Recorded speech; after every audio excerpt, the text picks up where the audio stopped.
다니엘은 마지막 시간입니다. 우리가 다니엘서를 시작할 때 저는 나름대로 어떤 목표 지점이 있었습니다. 그것은 코로나19라는 어려움을 겪으면서 왕 같은 제사장으로서 우리는 이 시대를 어떻게 해석할 것인가, 그렇죠? 교회도 굉장히 침체되고 어려움이 있을 때 우리는 이럴 때 어디에 소망을 둘 것인가? 그리고 러시아가 우크라이나를 침공했는데 이런 가운데 속에서 우리는 역사를 어떻게 해석하기를 하나님 원하실까? 그런 문제의식을 가지고 다니엘서를 시작했습니다. 우리가 이 땅에 살아가면서 많은 아픔과 또 코로나19 같은 전염병이 같은 것을 우리가 어떤 눈으로, 그렇죠? 이런 것을 해석해야 되는 거잖아요. 우리가 왕 같은 제사장으로서 이 세상 사람들이 고통을 당하고 있는데 그들을 갈 바를 알지 못하는 세상 사람들에게 어떻게 하면 그들을 위로하고 격려할 것인가? 이 말씀을 가지고 어떻게 하면 그들을 새롭게 할 것인가? 그런 의도를 가지고 다니엘서를 시작했습니다. 저는 개인적으로 다니엘서 7장의 말씀을 보면서 좀 해석이 됐던 것 같습니다. 다니엘 2장에 보면 느부갓네살이 꿈을 꾸죠. 금신상, 노철 이러면서 이렇게 제국에 대한 꿈을 꿉니다. 그리고 그것을 다니엘서 7장에 보면 금신상이 4개의 짐승으로 바뀝니다. 그러면서 이 짐승들이 강력한 힘을 가지고 세계를 쥐락펴락하는 패권을 휘두르는 것을 보게 됩니다. 그들이 자기들의 뜻대로 이 세상을 지배하는 것처럼 보이는 것이 첫 번째 환상이었습니다. 그런데 두 번째 환상이 열리는데 하늘이 열리면서 하늘 보좌에 계신 하나님이 보이시는 것입니다. 두 번째 환상을 통해서 우리에게 보여주시는 것이 뭘까요? 세상의 짐승들이 통치하고 다스리는 것 같은데 거기에 하늘의 보좌가 있으면서 하나님이 통치하고 계심을 두 번째 환상을 통해서 우리에게 보여주고 있었던 것이죠. 그리고 세 번째 환상입니다. 다니엘서 7장에 보면 인자 같은 이가 등장하면서 왕권을 이어받는 대목이 나옵니다. 온 세상이 짐승들이 득실거리고 전염병과 전쟁의 소문이 들립니다. 여러분, 이것은 우리는 어떻게 하죠? 그러면 사람은요, 눈에 보이는 것만 보입니다. 그렇죠? 사람들은 다 그렇습니다. 눈에 보이는 것만 보이는 것이 사실입니다. 그럴 때 우리가 눈에 보이지 않는 인자의 나라, 하나님의 나라, 그 예수 그리스도와 함께 왕노릇하는 그 나라를 사모할 것을 다니엘서 7장은 세 번째 환상을 통해서 우리에게 보여주고 있는 것이죠. 다니엘은 여전히 그 땅에 있었습니다. 이방 땅에 있었고 우리도 여전히 이 땅을 살아갑니다. 그러면서 어려움과 고난을 겪으면서 이 땅을 살아가는 우리들에게 예수 그리스도가 통치하는 그리스도의 나라, 그분과 함께 영원히 왕노릇할 것을 사모하면서 눈에 보이는 대로 살지 말고 믿음으로 충성스럽고 신실하게 살아가야 된다는 것이 다니엘서 전체를 관통하는 주제라고 볼 수가 있는 것이죠. 다니엘서는 우리가 본 것처럼 환상이 굉장히 많습니다. 그래서 계시의 책이라고 합니다. 요한계시록과 다니엘서는 그래서 중복되는 면이 있어요. 요한계시록에 보면 고통을 통과하는 성도들에게 예수께서 마지막 말씀을 하시죠. 내가 진실로 속히 오리라. 내가 진실로 속히 오리라. 그 말을 듣고 성도들은 아멘 주 예수여 어서 오시옵소서, 이렇게 끝나는 것이 요한계시록입니다. 그러면 다니엘서는 어떻게 끝나죠? 13절에 보면 너는 가서 마지막을 기다리라. 여러분, 제가 오늘 설교 제목이 너는 마지막까지 계속해서 너의 길을 가라 이렇게 했는데 영어 성경에 보면 그렇게 해석이 될 수가 있어요. 그러니까 다니엘아, 지금 너는 믿음으로 살았는데 계속 믿음으로 살아라. 지금 순종하는 것처럼 계속 순종하라. 지금 기도하는 것처럼 계속 기도하라. 지금 너는 잘하고 있으니 계속 믿음의 삶을 살라. 그러면 어떻게 된다는 겁니까? 내가 평안히 쉬다가 끝날에는 내 몫을 누리게 될 것이다. 믿음으로 살면 죽은 자 가운데 속에서 생명의 부활을 얻을 것이고 믿음의 유산을 주실 것이다. 이러면서 다니엘이 마무리되고 있는 것이죠. 적그리스도가 강력한 세력이 일어났지만 주께서 하나님 나라가 완성되는 그런 구원의 영광 안으로 들어갈 때는 너희들이 그 복된 날을 바라보면서 기다리라. 이것이 다니엘의 마무리되는 말씀인 것이죠. 그래서 낙심하지 말고 인내하면서 소망 가운데 믿음의 충성스러움을 가지고 신실하게 살아내라고 다니엘은 우리에게 격려하고 있는 것이죠. 종말에 대해서 조금 더 보겠습니다. 4절을 같이 읽어보겠습니다. 다니엘아, 마지막 때까지 이 말을 간수하고 이 글을 봉함하라. 많은 사람이 빨리 왕래하며 지식이 더하리라. 다니엘서를 마무리하면 천사가 다니엘에게 뭐라고 얘기하고 있냐면 간수하고 이 글을 봉함하라, 이렇게 얘기합니다. 무슨 뜻일까요? 피상적으로 보면 비밀스러운 것이니까 잘 간직해서 드러나지 않게 하라, 꼭 그런 말씀 같잖아요. 그러나 그런 뜻이 아닙니다. 이 계시의 말씀, 진리의 말씀을 어떤 오류라든지 부패함이 없이 다음 세대들에게 이어주도록 잘 간직하고 잘 지켜내고 봉함하라. 그래서 다음 세대들, 오는 세대들에게 이 말씀을 그대로 전달하라, 이런 말씀을 하고 있는 것이죠. 우리가 지금 같이 보는 이 생명의 말씀 성경은요, 우리들에게 이런 방식으로 승계되고 전승되었습니다. 어려움이 많은 세상인데 믿음의 선조들이 이 말씀을 지키고 간직하고 봉함함을 통해서 우리에게까지 이르게 되었던 것이죠. 그런데 이렇게 귀하게 왔는데 사람들이 이 하나님 말씀을 소홀히 대하는 것 같습니다. 여러분, 중세 시대는 이 성경 한 권값이 지금의 돈으로 환산하면 1억 원이 넘습니다. 성경 한 권값이. 말 2마리가 이렇게 수레를 끄는 데다가 집어넣으면 3분의 2 정도가 찰 만큼 큰 성경이었습니다.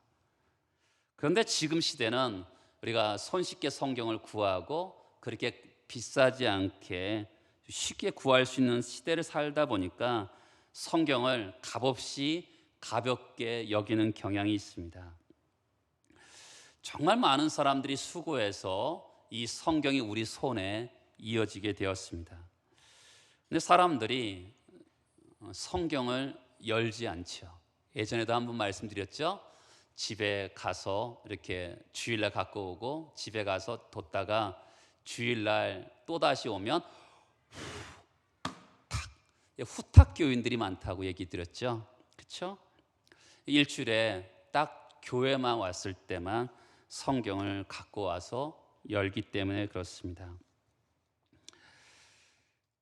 성경을 열어야 되는 것이죠. 보배같이 여겨야 되는 것입니다. 옛날에 바나나를 먹었을 때를 생각이 들더라고요. 저는 어렸을 때 여러 바나나가 굉장히 귀했습니다. 정말로 보기도 어려웠어요. 그리고 먹기도 어려웠고. 그래서 어느 때는 맛보고 싶을 때도 있는데 차마 달라고 할 수가 없는 그런 분위기 아시죠? 근데 지금은 수입이 많이 되다 보니까 지천에 널렸습니다. 옛날에는 바나나를 먹으면 부자였는데 지금은 바나나를 먹는다고 부자라고 여기지 않습니다. 꼭 성경을 바나나처럼 대하는 것 같습니다. 옛날엔 정말 귀하니까 정말 귀하게 성경을 봤는데 지금은 지천에 널려 있는 게 성경이다 보니까 성경을 그렇게 귀하게 여기지 않는 것 같습니다. 한 해가 정말 빨리 지나가는 것 같습니다. 6월입니다. 여러분들은 지금 성경을 어떻게 읽고 계십니까? 우리가 세상을 살아가다 보면 마음이 다치고 어려울 때가 있습니다. 그러면 옛날 어른들은 이런 순간에 손가락 하나 까딱하고 싶지 않다, 이런 표현을 쓸 때가 있습니다. 저도 인생을 살다 보면 기진맥진한 순간이 올 때가 있습니다. 그때 드라마에 보면 사람들이 비가 억수로 내리치는데 막 소리 지르고 고함치는 것을 보면서 아, 스트레스는 저렇게 푸는구나, 어려울 때. 근데 목사니까 그렇게 할 수도 없잖아요. 사람이 어려움을 닥치면 한 좀 시간이 지나면 마음이 좀 잠잠해지기도 합니다. 그럴 때 성경을 펴봅니다. 기진맥진한 상태의 성경을 펼 때 제가 놀라는 게 있습니다. 그것은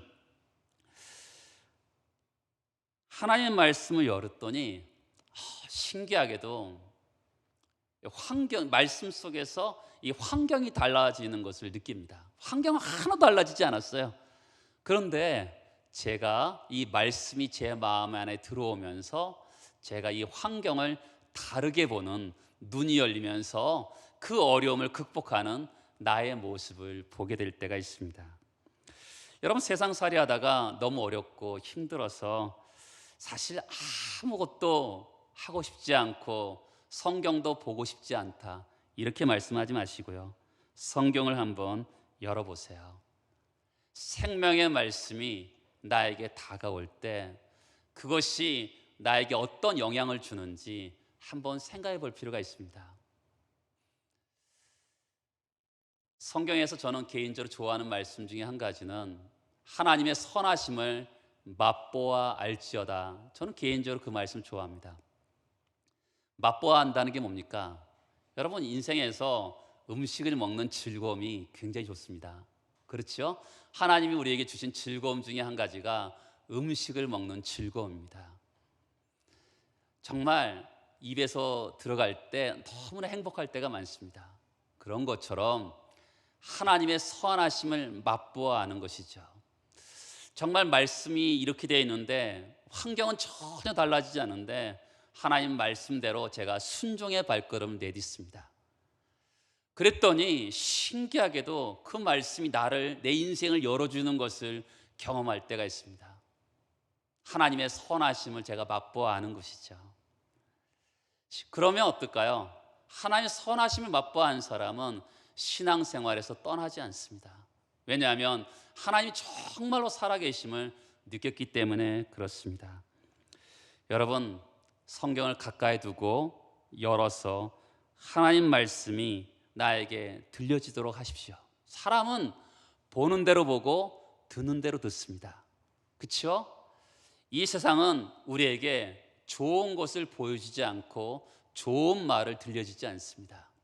그런데 하나님 말씀을 열었더니 내가 지금까지 나의 생각과 나의 경험과 이 모든 것을 물리치면서 하나님 말씀대로 순종했더니 나의 인생이 열리는 것을 경험할 수 있게 되는 것이죠.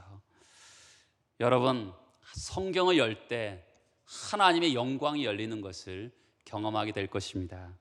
아모스 8장에 보면 주 여호와의 말씀이라, 보라 날이 이를지라 내가 기근을 땅에 보내리니 양식이 없어 주림이 아니며 물이 없어 가람이 아니요 여호와의 말씀을 듣지 못한 기갈이라. 사람이 이 바다에서 저 바다까지 북쪽에서 동쪽까지 비틀거리며 여호와의 말씀을 구하려고 돌아다녀도 얻지 못하리니 그날의 아름다운 처녀와 젊은 남자가 다 갈아여 쓰러지리라. 말씀의 은혜가 언제나 가능할 것 같지만 그렇지 않다는 것이죠. 여호와의 말씀이 없는 배고픔, 여호와의 말씀이 없는 기갈이 생길 때가 있다는 것입니다. 영국은요 400년 동안 해가 지지 않는 나라였습니다. 그때 기라성 같은 위대한 영적인 인물들이 등장해서 영국의 황금 시대를 열고 황금 시대를 장식했습니다. 그러나 지금은 그 영광은 대부분 다 거두어졌습니다. 그러니까 하나님의 말씀의 영광이 언제나 가능한 것이 아닙니다. 가능할 때, 하나님의 은혜 주실 때 성경을 열어서 하나님의 음성을 듣고 그 음성 속에서 하나님의 말씀 속에서 다르게 세상을 볼 수 있는 그런 능력으로 이 세상을 승리하며 살아가는 여러분 되시길 축복합니다. 하나님 말씀 우리 종말에 대해서 뭐라고 합니까? 5절과 6절 같이 한번 읽어보겠습니다. 나 다니엘이 본즉 다른 두 사람이 있어 하나는 강 이쪽 언덕에 섰고 하나는 강 저쪽 언덕에 섰더니 그 중에 하나가 세마포 옷을 입은 자 곧 강물 위쪽에 있는 자에게 이르되 이 놀라운 일의 끝이 어느 때까지니까 하더라. 5, 6절에 보면 세 명의 사람이 등장합니다. 하나는 강 이쪽에 있고요, 한 사람은 강 저쪽에 있고 한 사람은 세마포 옷을 입은 사람이 등장합니다. 이 세마포 옷을 입은 사람은 추론의 보고인데 다니엘서 10장부터 다니엘에게 환상을 해석하는 천사라고 볼 수가 있는 것이죠. 그 천사를 향해서 한 인물이 질문을 던집니다. 놀라운 일이 끝이 어느 때까지입니까? 이 놀라운 일이 뭐냐면 종말의 때 적그리스도가 등장함을 통해서 전무후무한 고난과 핍박이 있을 때 그 교회가 그 고난과 핍박을 경험합니다. 이 고난이 언제 끝날까라고 생각하고 있을 때 하나님의 나라가 임하면서 적그리스도가 정말 강력한 세력이 무너지고 구원이 완성되는 놀라운 그때가 언제까지입니까? 라고 질문을 하죠. 그 대답이 무엇입니까? 7절입니다. 내가 들은즉 그 세마포 옷을 입고 강물 위쪽에 있는 자가 자기의 어떤 손을 듭습니까? 좌우 손을 들어서 하늘을 향하여 맹세합니다. 여러분, 우리가 보통 맹세 어떻게 하죠? 어떻게 합니까? 한 손 들어서 하죠. 근데 이 사람은 지금 맹세를 어떻게 하죠? 두 손 들어서 합니다. 좌우의 손을 들어서 하죠. 왜 그렇게 할까요? 그만큼 중요하고 진실하다고 말씀하고 있는 것이죠. 두 손을 들어서 맹세하는 게 뭘까요? 7절에 보면 한때 두때 반때를 지나서 성도의 권세가 다 깨지기까지니 그렇게 되면 이 모든 일이 다 끝나리라. 한때 두때 반때, 다니엘서 7장에 보면 작은 뿔이 교회를 핍박하는 그 기간을 한때와 두때 반때라고 표현했습니다. 여러분, 한때와 두때 반때는 많은 학자들은 이렇게 표현하죠. 요한계시록에도 보면 42달이 나오고 1260일이 나옵니다. 그것을 그래서 3년 6개월로 해석하는 학자들이 대부분입니다. 그러나 저는 이것을 상징적으로 해석한다고 말씀을 드렸죠. 그러니까 한때 고난이 왔습니다. 근데 고난이 기간이 길어요. 두 때가 되었습니다. 그때 성도들이 낙심하면서 힘들어할 때 하나님께서 하나님 백성들을 불쌍히 여기셔서 개입하시면서 반때가 되는 것입니다. 그렇게 해석을 했죠. 이 한때와 두때 반때의 특징이 뭐죠?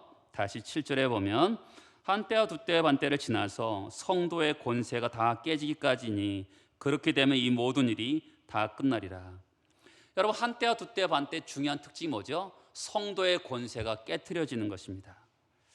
사람들이 믿음이 어디 있는가 낙심하는 거죠. 성도와 교회의 아름다움이 무너지면서 이러다가 망하겠구나. 교회가 위축이 되고 믿음이 깨지고 성도의 권세가 다 깨트려져서 이제 망하기 직전, 일보 직전인 거죠.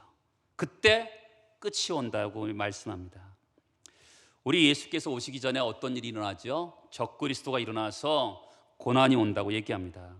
고난이 통과할 때 반드시 기억해야 될 게 뭘까요? 그것은 우리가 생각한 것보다 길어서 한때와 두때가 지나갑니다. 그렇지만 하나님이 통치하시는 세상이죠. 그래서 반때가 옴을 통해서 하나님 나라가 임하면서 적그리스도의 권세와 능력을 깨트려 버리시고 구원의 완성이 임하는 때가 있을 거라고 얘기하는 것이죠. 그러므로 우리가 어떻게 되죠? 고난의 기간 동안에 성도의 권세가 깨트려질 만큼 정말 믿음이 없어지고 또한 성도들이 정말 이러다가 교회가 망하는 게 아닌가라는 생각이 들 만큼 그럴 때 사람들은 정말로 어려우면 두 가지가 나타나죠. 허무주의에 빠집니다. 될 대로 되라. 두 번째는 뭐죠? 쾌락에 빠집니다. 사람들은 자포자기하면 인생은 여러분도 그렇잖아요. 우리 인생을 살아보면 꼭 두 가지거든요. 허무주의 아니면 쾌락에 빠지게 되어 있습니다. 그러지 말고 하나님 말씀을 붙잡고 믿음으로 충성스럽고 신실하게 살아내라고 지금도 계속적으로 말씀하고 있는 것이죠. 7절까지 보았는데 여러분 무슨 말씀인지 이해되십니까? 무슨 말인지 이해가 안 되죠. 그럼 여러분들은 다니엘하고 똑같습니다. 다니엘이 뭐라고 합니까? 8절에 보면 내가 듣고도 깨닫지 못한지라. 다니엘도 깨닫지 못했어요. 그래서 이렇게 또 질문을 하죠. 주여, 이 모든 일의 결국이 어떠하겠나이까? 이 모든 일의 결국은 뭐냐면 큰 환난과 예수 그리스도의 재림을 더 상세하게 소개시켜 달라는 것입니다. 그렇죠? 우리는 더 상세히 알고 싶은 것이죠. 기독교 역사를 통해서 이단이 등장합니다. 우리는 보통 이단하면 종말론에 관련된 이단이 제일 많다고 생각하는데 그렇지 않습니다. 기독론, 예수는 누구인가? 예수는 하나님이시면서 인간인가? 하나님이시기만 하는가? 인간이기만 하는가? 이런 예수는 누구인가에 대한 이단이 제일 많았습니다. 두 번째 많았던 이단이 바로 종말에 대한 것이죠. 한국 교회는 성경에 근거하지 않은 종말이 굉장히 많습니다. 이 종말에 대해서 어떻게 성경은 다루고 있습니까? 9절을 같이 또 읽어보겠습니다. 그가 이르되 다니엘아 갈지어다 이 말은 마지막 때까지 간수하고 봉황할 것이니라. 13절 너는 가서 마지막을 기다리라. 여러분 성경에 대해서 지금 종말을 얘기하고 있죠. 뭐라고 대답하죠? 이제 가라. 자꾸만 질문하지 말고 가서 마지막을 기다리면 된다. 이렇게 이야기하고 있는 것이죠. 여러분들이 친구랑 같이 어느 교회를 갔는데 이 종말에 대해서 굉장히 상세하게 이야기한다면 여러분들은 그 교회를 나와서 우리 교회를 와야 돼요. 성경은요 종말에 대해서 분명하게 가르칩니다.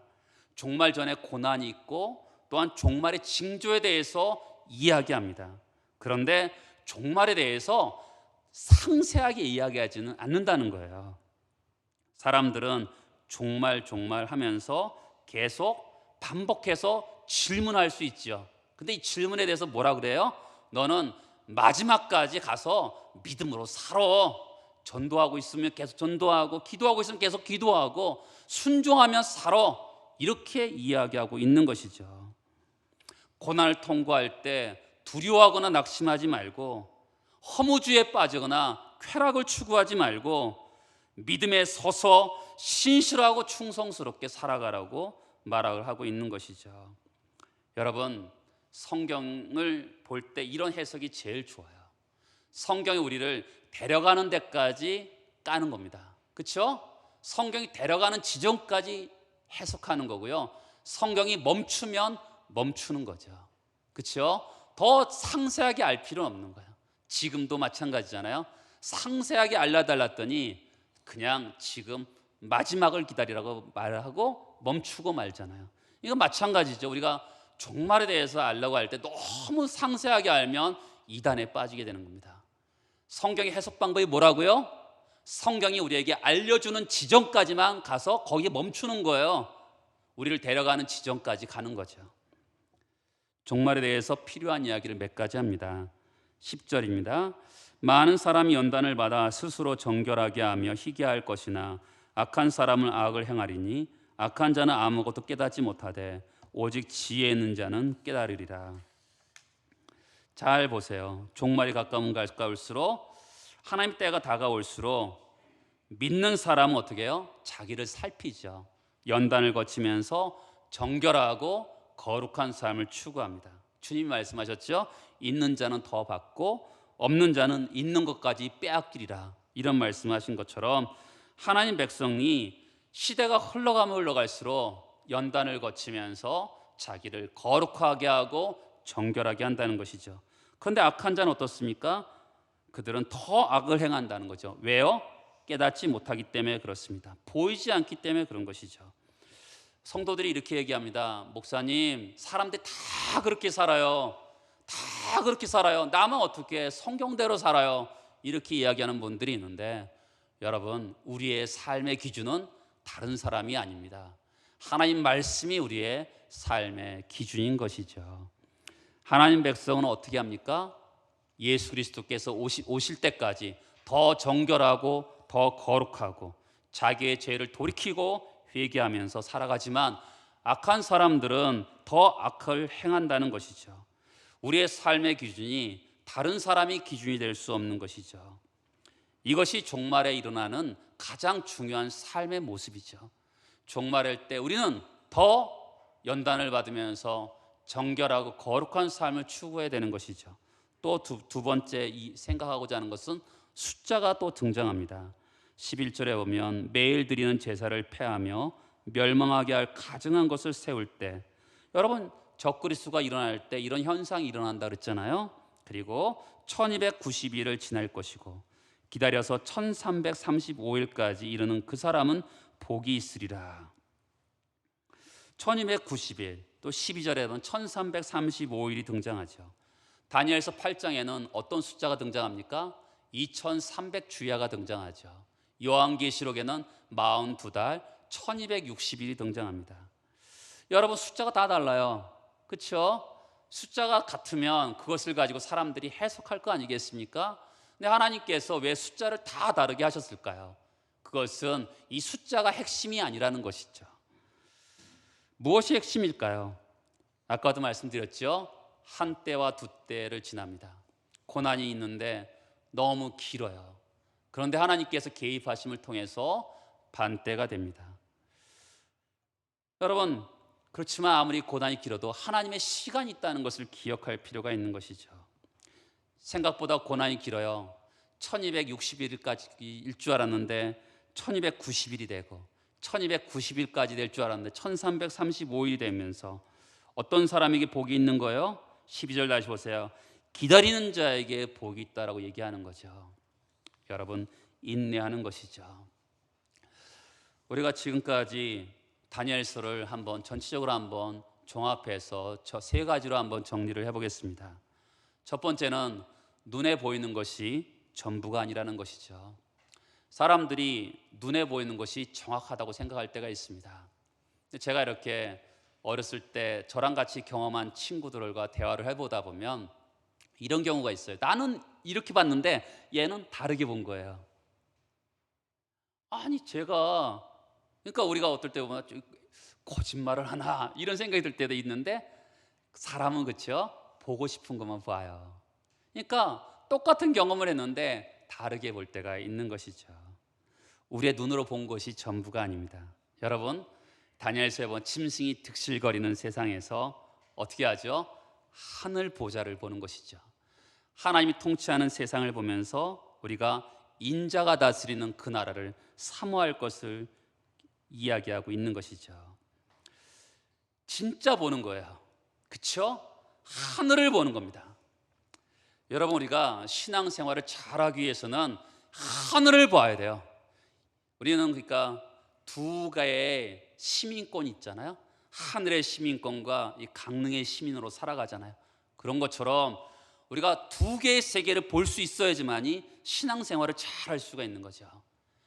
세상 사람들은 현실을 이야기하는 것 같아요. 그러나 여러분, 세상이 더 이상을 얘기하는 거 아세요? 세상은 어떻게 얘기합니까? 무조건 잘 될 것을 얘기합니다. 생각보다 이상적인 것을 세상 사람 더 얘기해요. 근데 성경은 뭘 얘기하죠? 고난을 얘기합니다. 그리고 회복을 얘기하죠. 우리가 믿음으로 살아야 현실적으로 사는 것입니다. 두 번째는 적지 않은 사람들이 목사님 믿음으로 살려고 하는데 환경이 받쳐지지 않아요. 믿음이 다 없어졌어요. 이런 분들이 있습니다. 여러분, 그것은 세상의 일반적인 믿음입니다. 기독교의 진리는 그렇지 않아요. 예수 그리스도를 믿는 사람들은 환경과 형편에 좌우되는 것이 아니라 다니엘이 어디 살아요? 다니엘이 이방 땅에 삽니다. 나라를 빼앗긴 그 땅에 살아요. 그런데 거기서 하나님이 없다는 그 세상에서 하나님이 살아계심을 믿음으로 보여주고 있는 것을 보게 됩니다. 환경이 어떠해야지만이 믿음으로 사는 것이 아니라 어떤 삶의 가운데 속에서도 믿음으로 살 수 있음을 다니엘서는 우리에게 보여주고 있는 것이죠. 세 번째는 종말을 사는 우리에게 가장 중요한 기초가 뭘까요? 마태복음 보면 비가 쏟아지고 바람이 불을 때 무너지지 않는 반석이 나오죠. 그런 신앙생활을 할 수 있는 방법이 뭘까요? 그것은 말씀에 뿌리 내리는 믿음입니다.